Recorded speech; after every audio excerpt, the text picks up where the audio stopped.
আল্লাহ তাআলা বলেন, ইন্নাল্লাযীনা আমানু ওয়া আমিলুস সালিহাত সায়াজআলু লাহুমুর রাহমানু উদ্দা। এই আল্লাহ তাআলা বলেন, নিশ্চয়ই যারা ঈমানওয়ালা হয়েছে, ওয়া আমিলুস সালিহাত, সমস্ত নেক আমল করেছে।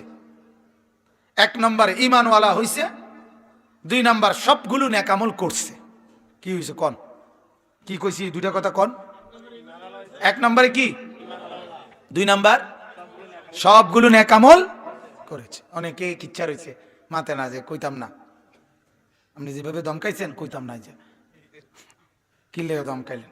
আমার ছোট ছেলে আছে সাফওয়ান, এতে মাঝে মাঝে না কইতাম না, কি রে কইতি না, নাম নেই এরকম করছেন, এর জন্য কইতাম না। তাহলে বলেন, এক নাম্বার কি হয়েছে? ঈমানওয়ালা। দুই নাম্বার কি? নেক আমলওয়ালা। ওয়া আমিলুস সালিহাত, এই দুইটা নিয়ামত। দেখেন, আসলে কোরআনের সমস্ত বর্ণনার খোলাসা এটাই, ঈমান, নেক আমল। কি বলেন না? জান্নাতে যাওয়ার দুইটা চাকা, একটার নাম ঈমান আর একটার নাম কি? নেক আমল। এই দুই চাকায় স্টার্ট দিবে, জান্নাতে পৌঁছবে, জান্নাতে পৌঁছবে। এটাই ঘুরে ফিরে কথা, কোরআনের বক্তব্য এটাই, ঈমান আর নেক আমল।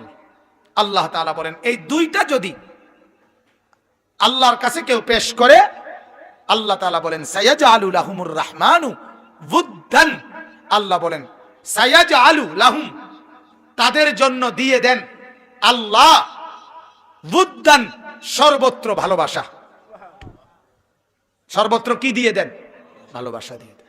এই কথাটা আল্লাহ বলেন, ঈমান আর নেক আমল কেউ যদি আমি আল্লাহকে দেয়, চতুর্দিকের সমগ্র সৃষ্টি জগতে সবার কাছে তার জন্য ভালোবাসা আমি দিয়ে দিই। এবার আমিও তাকে ভালোবাসি, আসমান জমিনের ফেরেশতাও ভালোবাসে, আমার জিন ইনসান, আমার মখলুকাতের যদি 18,000 হয়, কম হোক বেশি হোক, আমার সমস্ত সৃষ্টি জগৎ আমার ওই বান্দাকে ভালোবাসে, ঈমান আর আমলের নজরানা যে আমাকে দিছে। কথা বুঝছেন? বলে এখানে গুরুত্বপূর্ণ কথা, দীর্ঘ হায়াত পেলেন, অনেক বাড়ি গাড়ি পেলেন, কিন্তু ঈমান আর আমলের থেকে বঞ্চিত।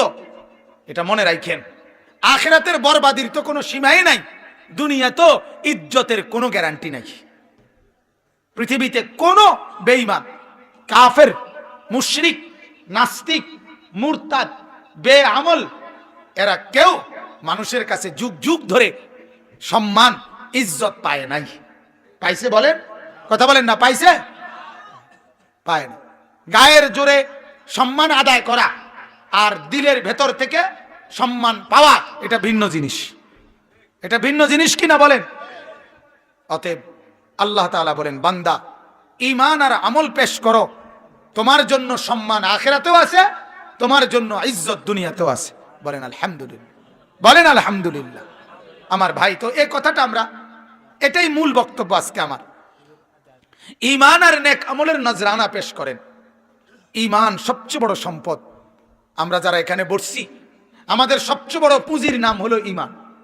কি বলেন না? সবাই বলেন ঈমান। ঈমানবিহীন জিন্দেগি এক ফোঁটা দাম নাই, আর ঈমানওয়ালা জিন্দেগি 7 আসমান ও জমিনের চাইতে বেশি দাম। হাদিসের মধ্যে আছে, আল্লাহর নবী সাল্লাল্লাহু আলাইহি ওয়াসাল্লাম বলেন, যে ব্যক্তি লা ইলাহা ইল্লাল্লাহর কালেমা পড়বে, তাকে কি পরিমাণ নেকি দেওয়া হবে জানেন?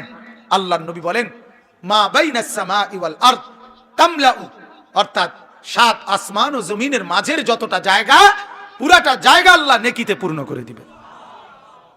তাহলে 7 আসমান আর 7 জমিনের চাইতে দামি লা ইলাহা ইল্লাল্লাহ। কালেমা দামি, ঈমান দামি, ঈমান অনেক দামি, ঈমান অনেক দামি। আমার ভাই, আজকে আপনারা হয়তো বলবেন, ঈমান তো আছেই হুজুর, লা ইলাহা ইল্লাল্লাহ তো মুখস্থই পারি না রে বাপ। বিশ্বাস করেন, শুধু লা ইলাহা ইল্লাল্লাহ মুখস্থ রাখলেই ঈমান টিকে থাকে, বিষয়টা এমন না। কুফরির কারণে ঈমান ছুটে যায়, শিরিকের কারণে ঈমান ছুটে যায়, নিজের অজ্ঞাতে ঈমান ছুটে যায়, বদ আমল করতে করতে, গুনাহ আর নাফরমানি করতে করতে অনেক সময় কলিজার মধ্যে গুনাহটা ইয়াকিন হিসাবে বসে যায়, তখনও ঈমান চলে যায়। এই কথাটা এমনি বুঝেন, সুদ খাইতে খাইতে, কিস্তি লইতে লইতে, কথা বুঝছেন না, একটা সময় তার কলিজার মধ্যে এটা বসে যায়, এটা ছাড়া আমার পক্ষে আর বেঁচে থাকা সম্ভব না, এটা তার দিলে বসে যায়, তখন তার ঈমান চলে যায়। কারণ সে তো এটা বিশ্বাস করে লাইছে। আমার ওই দিন বলল একজন, ৬,০০০ টাকার কিস্তি, এই টাকা শোধ করতে না পাইরা এরপরে আবার কিস্তি নিতে নিতে নিতে নিতে ৬,০০০ টাকার কিস্তি এখন ৬০ লাখ টাকার কিস্তি, ৬০ লক্ষ টাকা কিস্তির জালে আটকাইয়া বাড়ি হারা। এখন ওই লোক আর বাড়িতে নাই, বিবি বাচ্চাও নাই। তাইলে আপনি বলেন, তার কলিজার মধ্যে এটা বসছে, আমি যদি এই কিস্তির থেকে বাঁচতে হয় আবার কিস্তি লুতুব, কথা বোঝেন নাই আমার, আমি এই ফান্দের থেকে বাঁচতে হইলে আবার বাঁচতে হবে, আরেকটা লইতে হবে। ওই যে মাদকাসক্ত কেন্দ্র, যেগুলো মাদকাসক্ত নিরাময় কেন্দ্র, মানে যেখানে নেশাগ্রস্ত লোকদেরকে চিকিৎসা দেয়, তারার চিকিৎসার নিয়ম হলো নেশার এই মদ গাঁজা ফেন্সিডিল এগুলো নেশা এগুলা কমায়, একটু একটু একটু করে করে করে কম কম কম কমায়, টেলিভিশনও দেখতে দেয়, গান বাদ্য শুনতে দেয়, আর নেশা একটু একটু কমাইতে কমাইতে কমাইতে কমাইতে যখন আর মনে করেন আধা গ্লাস বা আর এক ফা খাইলে সারে হেতের, তখন এক যায় এখন অনেকটা সুস্থ, এখন মাশাআল্লাহ দিলে এখন কি, আগে যে পুরা বোতল মারিয়ে দিত, এখন আর কি মারে না, পুরা বোতলটা ছাইড়া দেয় না, এখন অল্প দিলে হয়। আমরা ছেলে অনেকটা আগের চাইতে ভালো, ধরেন বাইক নেন, বাইক নিয়ে সারছে, হেতে হয়তো কইছে আব্বা একটু আইতে আসি, গিয়ে আবার প্রথম থেকে পুরাটাই মাইরা দিছে আবার। অর্থাৎ গুনার মধ্যে রাইখা, সেটা সামান্য পরিমাণও হোক, গুনার থেকে ফেরানো যায় না, কথা বুঝছেন নি আপনার, গুনার মধ্যে থাইকা গুনার থেকে কি করা যায় না, ফেরানো যায় না, বরং গুনার থেকে ফেরাইতে হইলে, আখিরাত মুখী করতে হলে গুনার থেকে একদম আলগা করে ফেলতে হবে, আলগা জায়গা লাগাইতে হবে, গুনার থেকে সম্পূর্ণ আলাদা হইতে হবে।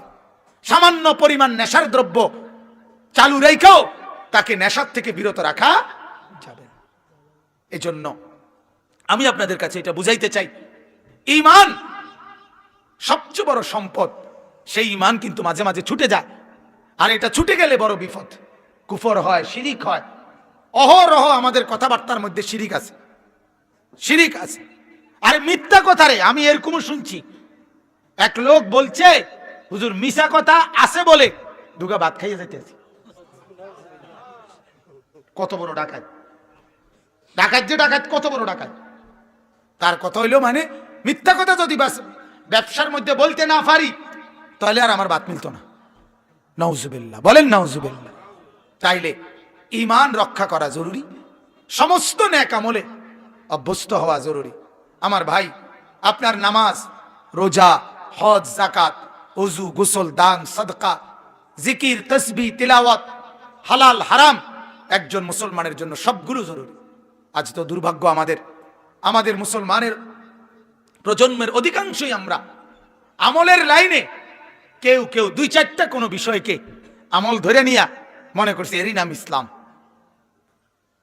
কথা বুঝছেন না। খ্রিস্টানরা রবিবারে গির্জায় যাওয়া এটাকেই মনে করে ধর্মের উপাসনা, আর আমাদের লক্ষ কোটি মুসলমান শুক্রবারে জুমার নামাজ পড়া এটাকেই মনে করে মুসলমান।